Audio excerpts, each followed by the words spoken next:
అందరికీ నమస్కారం అండి. శైలజ వినిపించే కథల ఛానల్‌కు స్వాగతం. ఈరోజు మనం గవ్వల నిర్మలాదేవి గారు రచించిన 'రంగయ్య రహదారి' అనే కథను విందాం. ఈ కథ ఏప్రిల్ 2011 చందమామలో ప్రచురింపబడింది. రంగరాజపురం చిన్న పల్లెటూరు. పొరుగున ఉన్న కళింగపట్నానికి నిత్యము ఏదో ఒక పని మీద వెళ్ళవలసిన అవసరం ఆ ఊరిలోని ప్రతి కుటుంబానికి ఉన్నది. రంగరాజపురానికి కళింగపట్నానికి మధ్య దూరం 2 క్రోసుల వరకు ఉంటుంది. పూర్తిగా గతుకులు గుంతలమయమైన దారి అది. అందరికీ పట్టణంలో అవసరాలైతే ఉంటాయి, కానీ ఎవరు దారి గురించి పట్టించుకోరు. వీళ్ళను పట్టణానికి చేరవేయడానికి ఉన్న రవాణా సౌకర్యం ఆ ఊరిలో ఉన్న 4 బాడుగ గుర్రపు బండ్లు. అందులో 3 బండ్లు కాస్త కొత్తగా తళతళలాడుతూ ఉంటాయి. లోపల కూర్చోవడానికి బూరుగు దూతి మెత్తలుంటాయి. గుర్రాలు కూడా రంగురంగుల ఈకల తురాయి, కళ్లకు నల్లని గంతలతోనూ పంచకళ్యాణిల్లా నిగనిగలాడుతూ ఉంటాయి. 3 వ్యక్తులు బతుకు తెరువు మార్గం కోసం వాటిని పట్నంలో కొని తెచ్చి నడుపుకుంటున్నారు. ఇక 4వ బండి రంగయ్యది. రంగయ్యకు ఆ బండి అతని తాత దగ్గర నుండి సంక్రమించింది. ఈ కొత్త బళ్ళు రాకపూర్వం రంగయ్య గుర్రపు బండి మరి 2 ఎడ్ల బండ్లు బాడుగకు తిరుగుతుండేవి. కొత్త గుర్రపు బగ్గీలు వచ్చాక ఎడ్ల బళ్లకు రంగయ్య బండికి గిరాకీలు పడిపోయాయి. ఎడ్ల బళ్ళ వాళ్ళైతే ఏకంగా ఎడ్లను అమ్మివేసి మరో వృత్తి చూసుకున్నారు. బండి తోలడం తప్ప మరొక పని చేతగాని రంగయ్య మాత్రం ఆ పాత బండినే పెట్టుకుని కాలం గడుపుతున్నాడు. అదీగాక ఈ మధ్య రంగయ్య గుర్రానికి వీపున ఓ రాచకురుపు లేచింది. రంగయ్య తనకు తెలిసిన గచ్చాకు పుచ్చాకు వైద్యం చేసి చూశాడు. గుణం కనిపించలేదు. పశువుల వైద్యుడికి చూపించాలంటే రంగయ్య వద్ద డబ్బు లేదు. మిగిలిన బళ్ళ సవారీ మీద వెళ్ళినప్పుడు అత్యవసర పరిస్థితుల్లో మాత్రమే రంగయ్య బండి ఎక్కుతుంటారు. అలాంటప్పుడు రంగయ్య కుటుంబానికి తిండి, గుర్రానికి 4 గడ్డి పరకలు దొరికేవి. రంగయ్య గుర్రం రోగిష్టిదైనా, బండి పాతదైనా ఆ గతుకుల దారిలో ఇంతవరకు పట్టు తప్పి పడ్డది లేదు. బండిని ఒడుపుగా నడపటంలో రంగయ్య దిట్ట. కొత్త బళ్ళు మాత్రం వారానికోసారైనా ఆ దారిలో బోల్తా కొట్టడం, ప్రయాణికులు కొద్దో గొప్పో దెబ్బలు తగిలించుకోవటం పరిపాటైపోయింది.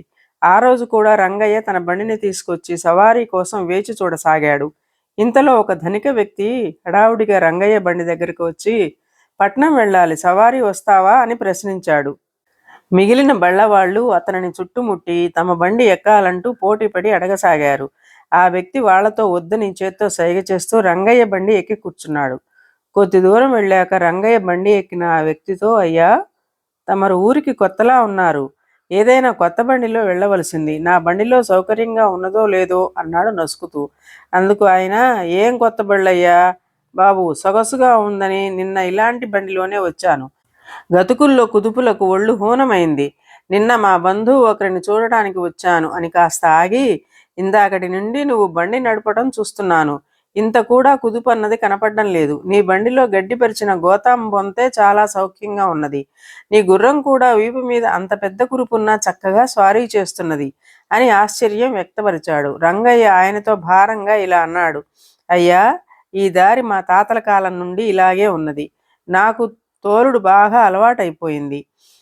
కొత్త వాళ్లకు ఆ సులువు తెలియదు. ఆ కారణంగా కింద పడుతూ ప్రయాణికులను ఇబ్బందులకు లోను చేస్తున్నారు. ఎంతో కాలం నుండి ఈ దారిని బాగు చేసే నాథుడే లేడు.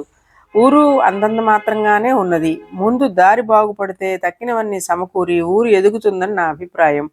మీరు గొప్ప మనసున్న వారిలాగా కనిపిస్తున్నారు. దయచేసి ఈ దారి బాగుపడడానికి ఏమైనా చేసి పుణ్యం కట్టుకోండి. రంగయ్య మాటలకు ఆ వ్యక్తి చెలించిపోతూ, నీ పేరేమిటో తెలియదు, కానీ నీదెంత మంచి మనసు, నీ పరిస్థితి ఇంత హీనంగా ఉన్నా కూడా పట్టించుకోక ఊరి బాగు కోసం బాధపడుతున్నావు. ప్రతి ఒక్కరూ తమ గురించి కాక ఎదుటివారి బాగు గురించి ఆలోచిస్తే దేశం బాగుపడుతుంది.